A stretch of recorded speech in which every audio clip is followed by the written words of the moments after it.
bienvenue à votre 10e numéro des vendredis de Joalitien. Mine de rien, on fait du bon chemin ensemble.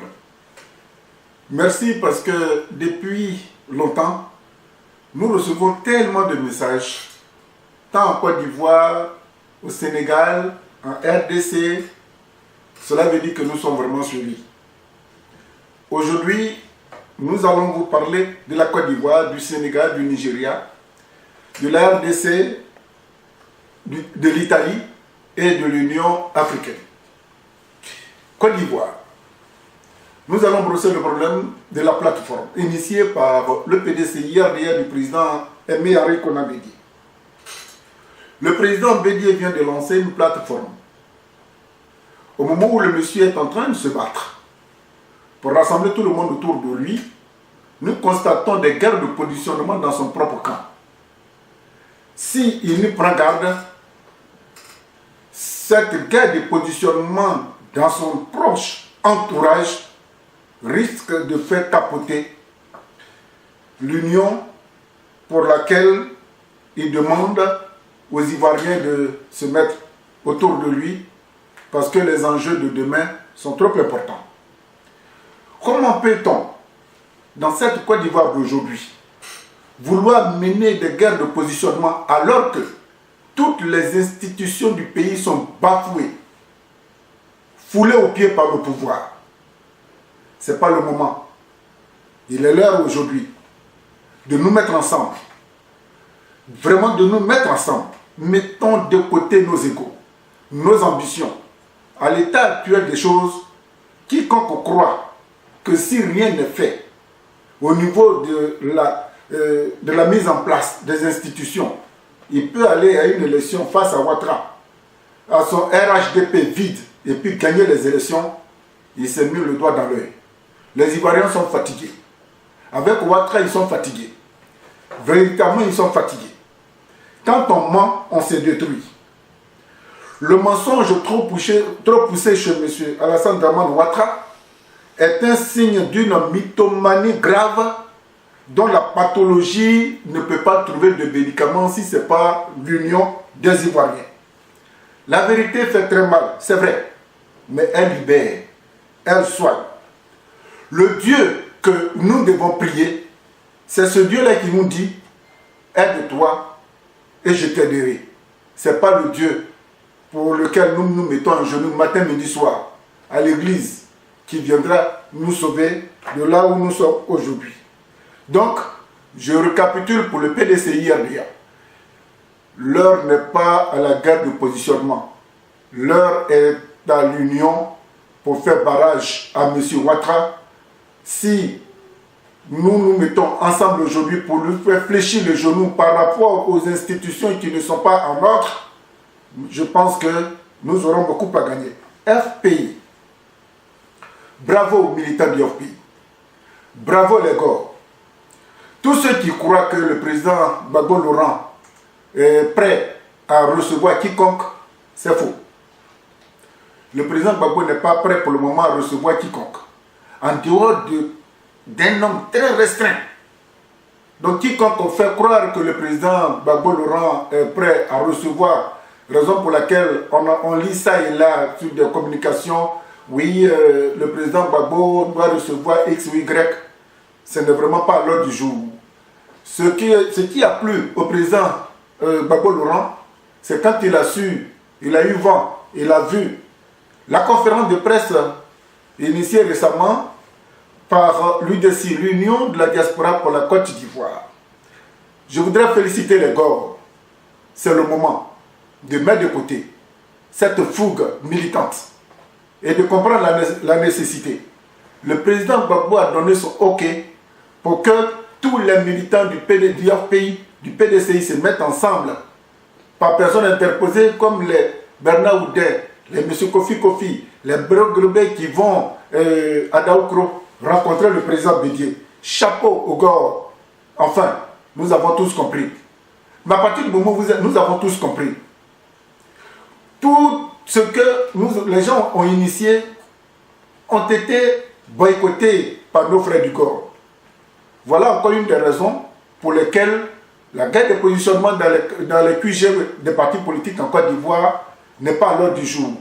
Faisons tout pour influencer le pouvoir à ouvrir le jeu démocratique. Enrôlement, recensement, découpage, pour que nos amis Gore qui n'ont pas pu se faire recenser, c'est dans l'union que nous serons très forts. Alors, Gore, militant du FPI, je suis très heureux de votre calme, de votre méditation. Rejoignez le rang. Nous allons faire partir les adversaires, ceux qui sont en face, qui créent des problèmes à la Côte d'Ivoire depuis près d'une dizaine et une vingtaine d'années. Italie.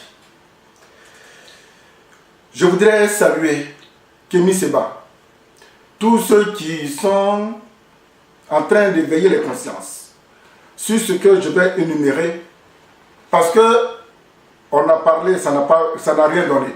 Aujourd'hui, c'est les autorités italiennes, allemandes, qui font pression sur la France. Et cela a permis à la diaspora africaine d'entamer une série de marches. La première va avoir lieu à Rome, le samedi 2 mars. Voilà ce dont il est question dans cette marche, à laquelle je demande à tous les Noirs, à tous les Africains qui me suivent, qui m'écoutent, qui me regardent, celui qui peut, qu'il fasse mouvement vers Rome ce samedi 2 mars. Il s'agit de dire stop à la présence des bases militaires en Afrique, stop au franc CFA, stop à la France-Afrique, stop au pillage des ressources naturelles africaines, stop à la déstabilisation des États africains, stop et stop, stop à tout ce qui est néfaste dans la politique de la France vis-à-vis de l'Afrique. Rendez-vous samedi 2 mars à Rome, nous y serons. Soyez tous au rassemblement. RDC. Bravo le président Félix Tshisekedi. En si peu de temps, la démocratie qui a régné dans ce pays a permis de conforter l'Union africaine qui vient d'accepter officiellement l'élection du président Félix Tshisekedi. Alors, monsieur Alain Fayulu, maintenant que les choses sont claires, mettez-vous dans le rang, auquel cas, il faudrait, si Alain Fayulu continue de persister, il est temps que le nouveau président prenne ses dispositions pour que le président Fobagny disait, je cite, il n'avait jamais fait d'assassinat. Mais quand le développement doit parvenir quelque part, qu'il y a un maillon qui gêne, il faut enlever le maillon pour avancer. Union africaine, bravo. Vous nous entendez, vous nous suivez. Vous avez certifié l'élection de M. Félix Tshisekedi. Beaucoup reste à faire. Le Sénégal va aller aux élections. Le président Ouad est en ce moment au Sénégal et tous les discours qu'il tient ne sont pas des discours allant dans le sens de la modernisation, de la concrétisation, de la normalisation des choses. Alors, Union africaine, jetez un coup d'œil au Sénégal. Il ne faudrait pas que ce pays-là aussi bascule dans la violence. Parce qu'en Afrique, pour qu'un pays africain bascule dans une violence, c'est à partir des élections présidentielles. Nigeria. Le Nigeria va aller aussi à une élection, c'est important. Nous suivons cela. En ce moment, tout va bien.